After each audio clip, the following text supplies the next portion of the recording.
I have written something here in handwriting. It is not yet typed, but it will be typed. We are here to celebrate the 25 years of the revived East African community. This is good. And I congratulate the East Africans for achieving this.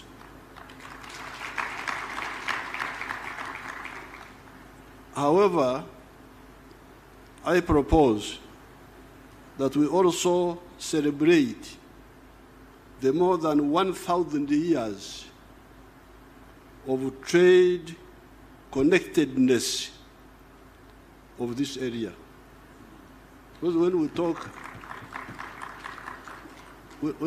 of, I was actually thinking what to tell you people, but then God told me that I should tell you this.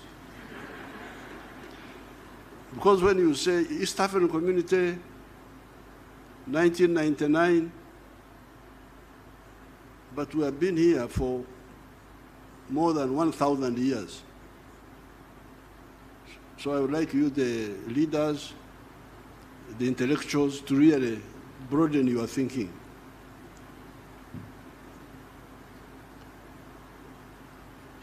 Now I have used the word trade connectedness of this area. Mark those words. Trade connectedness of this area. The area of the East African coast, Pwani, the savanna land of central Tanzania, and the Great Lakes. These areas have been connected trade-wise for more than 1,000 years. How do we know the connectedness in trade of these areas? How do we know? What evidence do I have? There are earthworks, trenches in the Zimbabwe district of Uganda, known as Bigobyamjenyi. There were ancient earthworks like fortifications in Uganda. They are called Bigobyamjenyi. Those earthworks were built by the dynasty of the Batrezi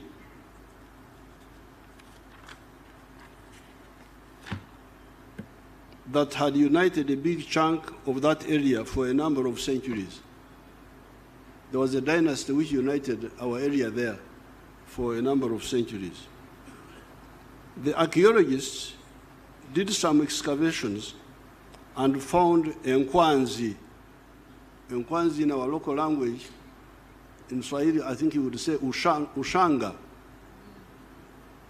Nadhani mnaziita ushanga. Ushanga. Meaning glass beads. Glass beads. They found cattle bones and engusio. Engusio are the broken pottery pieces of broken clay pots.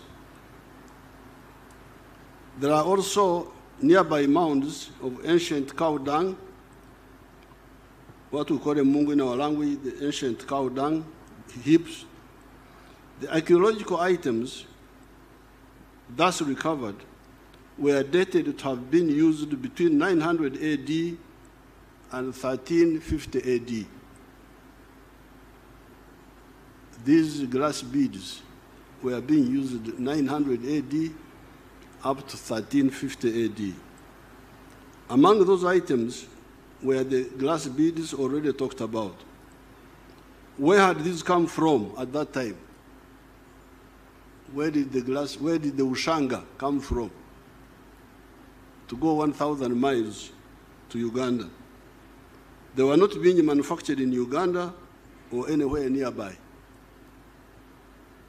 They came from Mesopotamia, present-day Iraq, through Pwani coast, Ugogo Dodoma area, Unyamwezi,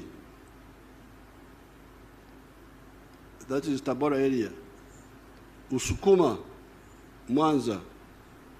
Buzinza, Buzinza huko mbele huko baada ya Mwanza. Karagwe, and eventually to Uganda. Therefore, there is no doubt that more than 1,000 years ago, this area was a connected trade area, CTA. Can we introduce that? Because you like to use, you like abbreviations. PTA, I don't know what, I don't know. So I have given you now a new one. CTA, Connected Trade Area.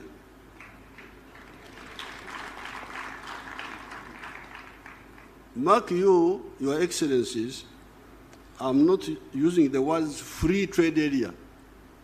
I will come to that also. FTA. This was not an FTA, it was not a free trade area, but it was a connected trade area. This is because it was not yet a free trade area. It was not an FTA. This is because some of the greedy chiefs along the trade routes were extorting what they were calling hongo. Hongo, I knew hongo to be like bribery, but when I read the literature, it seems as if they were talking about customs, about taxes. When I say hongo, you can, of course here I'm being guided by Huntington Speak and Stanley. They are the ones who wrote about this, so I don't know, they were using the word hongo. Hongo, meaning like tax, or for him, they wrote hongo. Hongo, they say hongo, but what they meant was tax. So these chiefs, some of them were extorting a lot of money from the traders, excessively taxing the traders. There was a notorious chief in Buzinza, known as what I came to understand as Ruswarura. When you read, I think it is Speak, Understand, they write Saurora, but they were mispronouncing the name.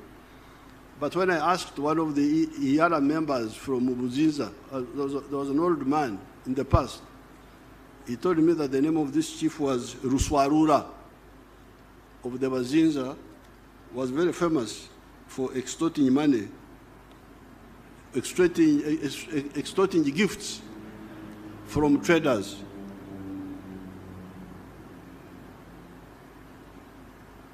The other European travelers had written his name as Uswaurora or something like that.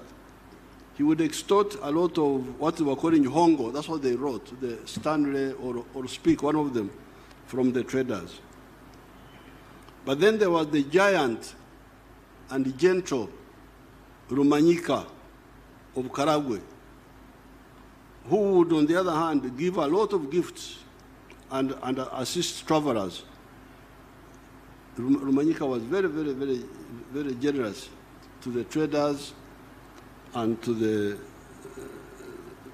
the travelers. Speak and Stanley wrote with a lot of praises about Rumanyika, the king of Karagwe. Therefore, our area was a connected trade area, but not a free trade area. Through Pwani, would get through coast. Pwani is coast. Through Pwani, we would get Nkwanzi, glass beads, Emienda, textiles, guns and gunpowder, etc. Out of the Congo forest, we would get a miringa. That is a brass or copper bracelets. They are called a miringa in our language. Engoro. Those are ivory bangles, bangles made out of ivory. In Nyerere, they are worn by women. They are iron coils worn on the legs by women. In fact, when Mwalimu's name first came in the news, 1950s, they were saying, Nyerere, we said, this is, we thought it meant that in our area, but later on we were told it meant something slightly different. Amoshe, giraffe hair neck wear. From Buhaya, from the Bukoba area, would get, our area would get a toma, back cloth. From Bunyoro, would get omonyo, rock salt. Our ignorant chiefs kept that underutilization of our opportunities for all that time until the Europeans came and captured them. Because this area was connected trade-wise, but our chiefs never used it to consolidate it, so the Europeans came and captured the area.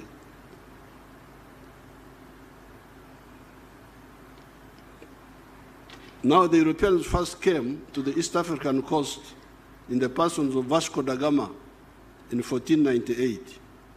Then they disconnected our connected trade area when they colonized the region and fragmented it among the English, Kenya and Uganda, the Germans, Tanganyika, Rwanda and Burundi, Belgians, Congo, the British and the Egyptian South Sudan. So when these foreigners came, because of our internal weaknesses, now what was a CTA became a DTA, a disconnected trade area.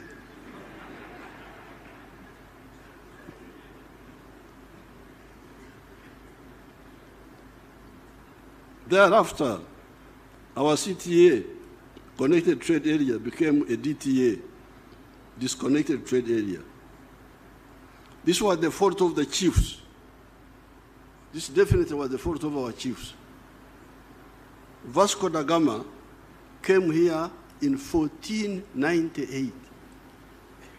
That is when the first white man came to the East African coast, signaling a possible new danger to us.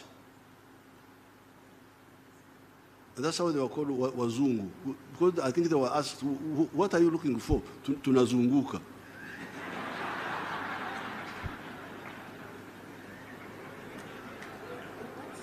They just said they are going around. They were going around.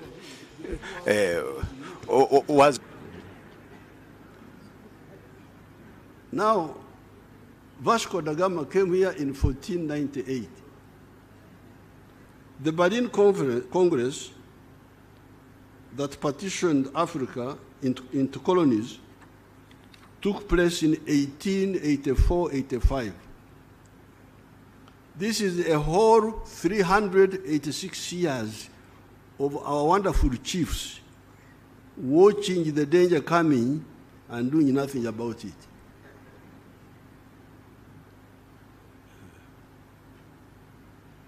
This is just the history. It is therefore most commendable that our leaders, Mzee Jomo Kenyatta, Mwalimu Julius Nyerere, and Dr. Obote, as soon as we got out of the nightmare of colonialism, took the bold step of the decision to form the Political Federation of East Africa on the 3rd of June, 1963, which is what my daughter, the Secretary General, was talking about. I have already given Her Excellency that picture, and I've also given to His Excellency Ruto. I've given all the presidents, even President Kagame, I gave him the picture, that picture of the 3rd of June, 1963. But now I have some copies I want to give to Secretary General again, and to Yara, and to Secretariat. I don't know whether they are the same secretaries. And then to the East African Council, Trade Council. Are there traders here? Okay, bring my pictures. I have already given those pictures to their excellencies, the presidents. Unfortunately, some actors let us down and did not follow up that decision of forming the political federation in 1963. Pictures zangu nyinyi waheshimiwa. I'm glad Tanganyika and Zanzibar moved ahead and formed Tanzania, that has played a very unique role in the liberation of Southern Africa, as well as the fight against Idi Amin in Uganda. Because remember, muungano wa Tanganyika na Zanzibar was 1964. That was after Mwalimu and Mzee Karume noticed the hesitation by Obote and Kenyatta. That's how Mwalimu and Sheikh Abedi Karume said, wacha tuende mbele sisi. Because in the 1963 meeting, Zanzibaris were not yet independent. I don't think Zanzibar was independent by 1963. Even Kenya was not yet independent, but they were coming to independence. I think Zanzibar got independence in 64. Revolution is 64. And independence was 63. 60? 63. 63. Independence. Oh, okay. When we didn't want that independence, we did revolution. Oh, okay. So when Mr. Obote and Mzee Kenyatta hesitated, Tanganyika and Zanzibar went ahead and formed the United Republic of Tanzania.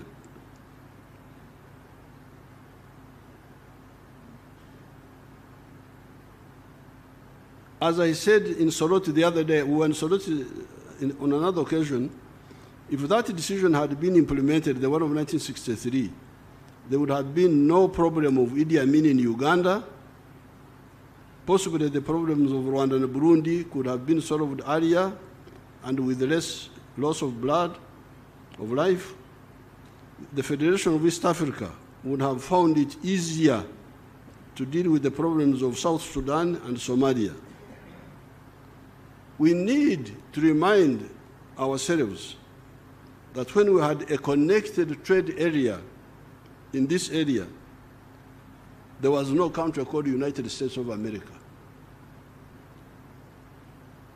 When we had the connected trade area here, when I could trade from coast to Uganda, there was no United States of America.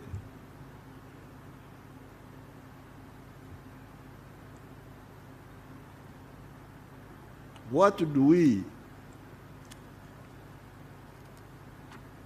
we say about these ancient societies of ours sitting around for the last 600 years and watching foreigners taking slaves from Africa, building strength until they were strong enough to either to enter the interior of Africa and colonize it? What do we say? Anyway, when we had opportunity to play a role, we did the necessary. Working with Mzee Arap Moi and Ndugu Ben Mkapa, we restored the EAC. It has moved forward. However, there are still obstacles that stunt the growth of these economies. Take the issue of banning products or unlicensing them so that they do not enter the other member states. You hear people saying that country X has a bumper crop this year and will therefore not allow products from the other countries to enter that market. What then happens is that producers of that product migrate to other enterprises and forget about the unlicensed product. 2 years down the road, you hear that there is a shortage in the same country X, and they want to buy the product. By that time, the product is no longer being produced in the country that was blocked. Even if Uganda is producing a lot of maize, for instance, we have never banned maize products from other East African countries.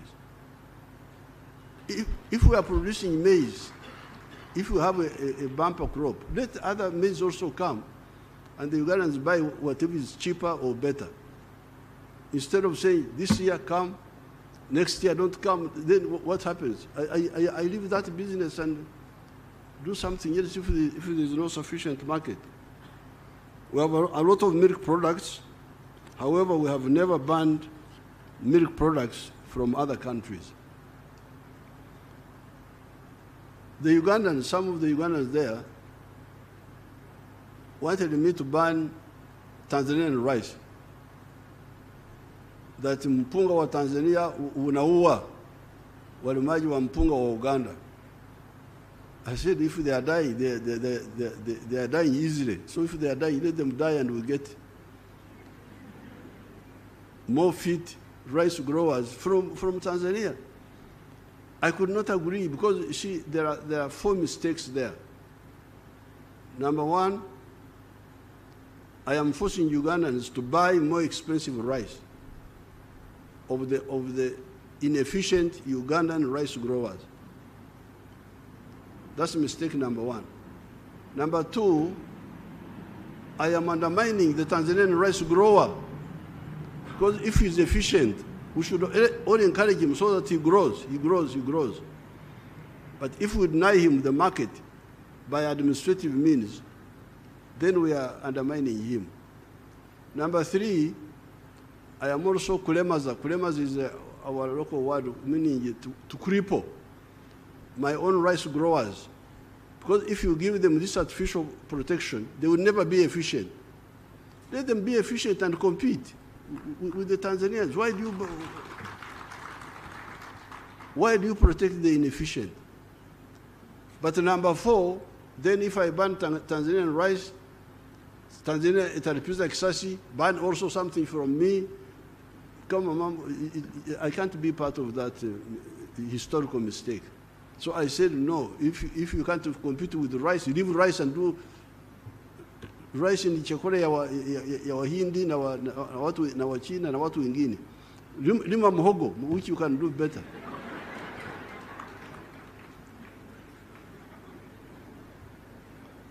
I'm glad that Mzee Moi and Mzee Mkapa worked with me to reconnect the markets of this area.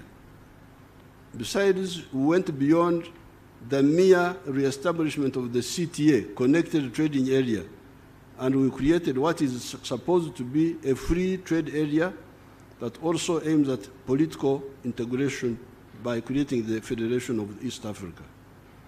I salute our brothers of Rwanda, Burundi, Congo, DRC, South Sudan, and Somalia for joining the EAC and therefore reconnecting the old CTA. You remember we had a CTA 1,000 years ago, Connected Trade Area, which had been disconnected by the Belgians and the Germans and all those people who came in because of our weaknesses. So now, the former CTA is now fully assembled. But it's now more than a CTA, it is now an FTA, a free trade area. We have gone up. Let us now consolidate and move forward together. We, the Pan-Africanists, insist on the economic integration of the whole continent of Africa, and in some cases, the political integration of some parts of Africa, such as East Africa, because of the 3 historic missions we distilled from the beginning. These are prosperity for African people through creating an integrated market that is large enough to buy sustainably goods and services produced or provided by the African wealth creators and workers. You see, when we talk of integration, it's not an emotional thing. It's not that I want to be with the Kenyans, I want to be with the Tanzanians, I'm dying to be with this one. No. You need it for your wealth creators. If your wealth creators produce a good or a service, who will buy that good and service sustainably and on a big scale. The good thing is that Africans are asleep. Kulala naye ni vizuri. Because when you are asleep, you don't know where the danger is. A snake can enter your house and kill you, and you will die peacefully because you don't know. But when you wake up and you, like the Ugandans used to be very tribalistic. Tribalism, religion, Catholics, Protestants, Muslims. Now, when we have been fighting with them, they are woken up a bit now. So they produce a lot of milk. The internal market is not enough. The maize, the internal market is not enough. So if the Africans wake up, then they will be able to see the blindness. If the internal market of Uganda is not enough, if the internal market, I can see Tanzanians are now beginning to sell things into Uganda, beans and so on. So now the question is, where do they sell these products? Because there are examples in the world, like the United States and Latin America. Latin America has got more mali asili, more natural resources. Mito, misitu, madini. Latin America is very rich. I think it could be richer than the United States in terms of natural resources. But you see the poverty in Latin America. What is the problem? Wako na mali asili ya ajabu, lakini ni maskini ajabu. What is the problem? Because of the way they are organized. You cannot succeed to do business in many of the Latin American countries. I think one of the reasons, that's why I heard that you had high-level experts and so on. These high-level experts could tell us, why is it that Latin America is in misery and the United States is very prosperous? Could it be because of the connected market of America, of the USA, the fact that the founders of the USA created a big space for wealth creators? If I produce a good or a service, I have got enough buyers to buy it, and I can expand and produce more. Could it be that? Let's get an answer from the experts. So, reason number one why we support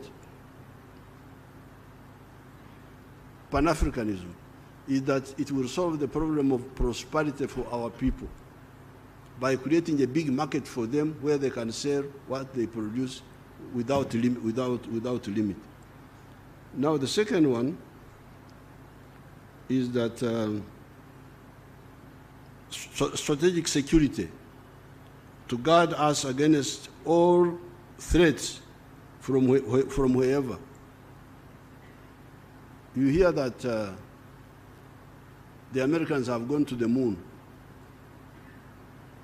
The Chinese have gone to the moon. The Russians have gone to the moon. Recently, the Indians went to the moon. The Africans are here.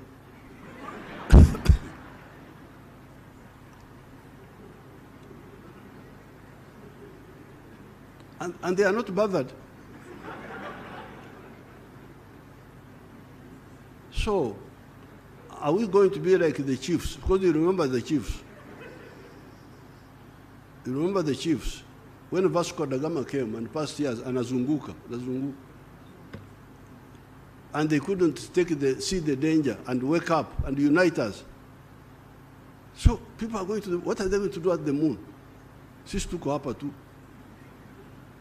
Wako huko juu wanatuangalia kama vidudu vile vinakula sukari. This is very dangerous. I'm glad you invited me. So that I tell you, because you are the ones who invited me.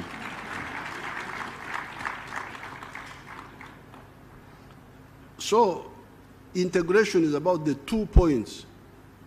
Prosperity for our people. Where will this prosperity come from? Ustawi wa jamii unatokana na omba. begging.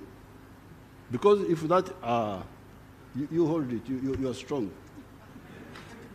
This is the one I'm giving you. This is Mwalimu Obote, Mzee Kenyatta na wengine. Federation this year, this was 1963.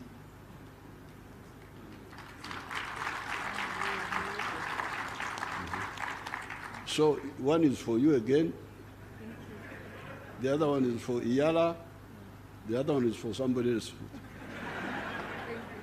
You take them. So the strategic security is very dangerous. When you hear people going to the moon and we are here, Uganda is developing. Uganda will become, even Tanzania has joined, Kenya joined the middle income status some time ago. Tanzania has joined. We also have joined, although they have not declared us. We are waiting for the headmaster to declare, I don't know.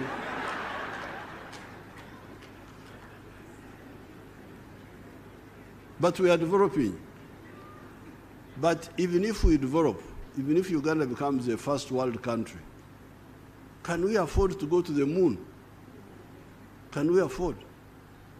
Why hasn't UK gone to the moon? They are here with us. UK, France, wako hapa na sisi. Wahindi wamekwenda kwenye mwezi, wamekuja, lakini the other fellows are here with us. So there is something about size. You need size to be able to do certain things. And in order to achieve this, so the first, why we insist on Pan-Africanism, number one, prosperity for our people. But number two, strategic security, to be able to guard ourselves against all these adventurers. And using the undugu that God gave us, we are lucky. All these people we are talking about are either similar or the same. And in the case of East Africa, we have got even Swahili, which is a common language. The other day, I gave a speech briefly elaborating on each of these in Soroti, not to mention the many other documents in which I have discussed these issues. My speech in Soroti is annexed to this short statement. They will type it. What I want to highlight on this occasion is the question: why should this ancient connected trade area of more than 1,000 years of similar or linked people be lagging behind countries that do not even exist when this CTA was 1,600 years old? Because by the time the Karambas went to America, 1492, our CTA had been here for 600 years or more. Our connected trade area, this area we are talking about. The Kenya side, the connection was not so much because of the Maasai. The Maasai were stopping trade from the coast. But here, we had this ancient connectivity. Maybe the other question would be, who would lose if this ancient land of our peoples that has been connected trade-wise for more than 1,000 years was to integrate family, both economically and even politically? I thank everybody.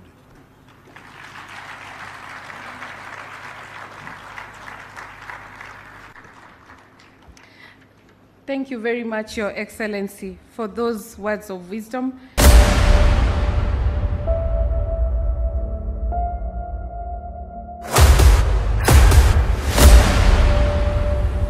This is the journey to one Africa.